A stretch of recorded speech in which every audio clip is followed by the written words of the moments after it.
been so many celebrities that have said that they're going to move to Canada. Don't put that crap on me. I'll tell you when I'm going to go. And you didn't say that, and you cleared it up. I've been here when you haven't said that. Supposed to be going also. You didn't say it either, but you know what I will say? They'll have to pry this microphone out of my cold, dead ass. What is interesting to me is if you look at what happened, Trump won the key battleground states of Florida, Ohio, Iowa, North Carolina, and Pennsylvania. Moved to one of those states instead of moving to Canada. And move to a state and vote. I mean, that's the bottom line. Make some change. I'm very surprised that so many people have missed that point. Well, she's referring to the Electoral College, I believe, with that, right? Because more people are moving into the cities. Yes. So that doesn't make a difference, really, because New York has the same number of electoral votes as, Idaho does, let's say. And so no matter how many people move into New York, we don't get any more. Florida. You have to move to Florida. I've seen a lot of people online posting things about, like, oh, celebrity said this. Not you guys, but celebrity said this, and you guys should go ahead and move. This isn't the time to keep dividing. The election's over. Now, even if you were on the winning side, now's the time to say, okay, my team won.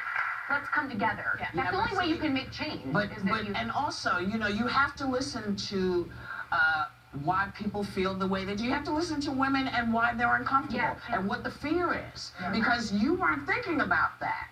See, when people voted, they weren't looking at the step system that this is now created, because depending on who comes in and what the Republicans say they want to do, it's like, well, you're now poised to take away my right to decide what I do with my body. I'm not that comfortable with it, so women are scared of that. Also, when Obama won, the first thing we heard from Mitch McConnell, who was the Speaker of the House, no, he was the Senate leader, Senate Majority Leader, correct? He said, it's my job now to make him a one-term president. How come he wasn't held to that, to unite the country? Oh, and we're all the same way about that. He wasn't, though. He wasn't. He just kept obstructing and obstructing. This is the thing, when we were talking about, when the Republican Party came out and said recently, when Scalia passed, that they were not even going to look at any recommendations for President Obama.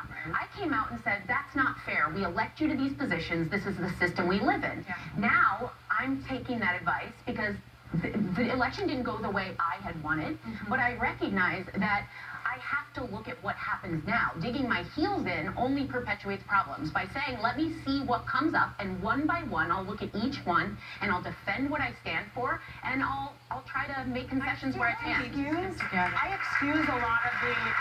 I understand when people get frustrated in an election and they say, oh, if this person wins, I'm going to move to Canada, or I excuse that as humanity sometimes. You're frustrated. You're voting for one person. You're tired of the other. You can't imagine living under what they're doing. So you say things like that. Sometimes it changes, though, if that person wins and you come to a realization that, hey, you know what? I didn't want this. I don't believe in this. This isn't what I stand for, but now this is my president. And you grow, too. You grow into saying, you know what? Let me give that person the benefit of the doubt. So I feel like people don't let people be human. Sometimes that's the emotion you feel. And that moment you feel like, you know what, I can't imagine this country under that leader. And you're allowed to express that in that moment. But if you evolve, that's okay too. Isn't it kind of like marriage? And that's what divorce is for.